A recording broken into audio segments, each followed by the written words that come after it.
सुरक्षा आयुक्त तुकाराम मुंढे यांनी सुरू केलेल्या सेफ फूड सेफ महाराष्ट्र मोहिमेअंतर्गत शहरातील सुप्रसिद्ध उत्तम उपहारगृह गुलमंडी रोड येथे धडक कारवाई करण्यात आली। सदर आस्थापने तपासणी दरम्यान अन्न सुरक्षा मानके अधिनियम 2006 प्रमाणे उल्लंघने आढळून आली। तपासणी दरम्यान अन्न पदार्थ तयार करण्याच्या जागेवर झुरळांचा वावर दिसून आला। कोणतेही पेस्ट कंट्रोल करण्याचे रेकॉर्ड त्यांच्याकडे उपलब्ध नसल्याचे आढळून आले। तसेच इमरती, जिलेबी किंवा इतर मिठाई अन्नपदार्थ यामध्ये सिंथेटिक फूड कलर टार्टाराझाईन या रंगाचा वापर करत असल्याचे दिसून आले। परंतु या वापरल्या जाणाऱ्या रंगाचे प्रमाण किती आहे व कसे वापरायचे याची माहिती कोणत्याच कामगाराला नसल्याचे आढळले। सदर ठिकाणी असलेल्या 25 ते 30 कामगार वर्गाचे मेडिकल फिटनेस सर्टिफिकेट केलेले नसल्याचे देखील आढळले। त्याप्रमाणे सदर आस्थापनेत समोसा, भजी व इतर अन्नपदार्थ तळण्यासाठी वारंवार वापरात आणलेले तेलही असुरक्षित असून जनसामान्यांच्या आरोग्याच्या दृष्टीने हानिकारक असल्याचे आढळून आले।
तर काय सांगताल शहरातल्या एका नामांकित मिठाई भांडवल कारवाई करण्यात आली, काय कारवाई काय मुद्दे आढळले?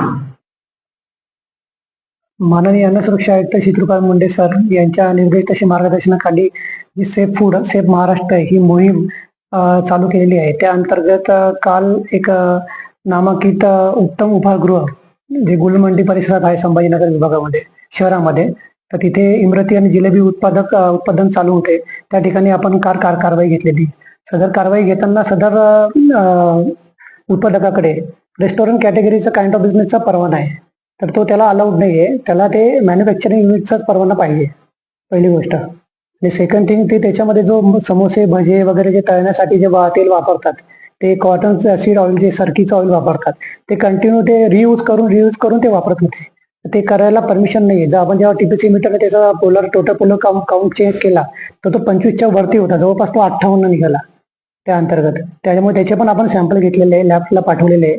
सदर परत जिलेबी तयार करताना जे वनस्पती म्हणजे डालडा ते यूज करतात, त्याचे पण आपण टीपीसी मीटरने चेक केलं असतं, ते पण जवळपास 36 रेटिंग आलेले आहे त्यामध्ये टोटल पोलर काउंटचं, तर ते 25 पेक्षा जास्ती नको। नंतर जिथं आपण तपासणी केली त्या अंतर्गत तिथे आपल्या झुरळांचा वावर पण आढळला, तर हे झुरळ पण होते, त्याचे पण व्हिडिओ मी तुम्हाला शेअर केलेले आहे त्या बाबतीत। तसेच जे इमरती आणि जिलेबीसाठी जे कलर यूज केले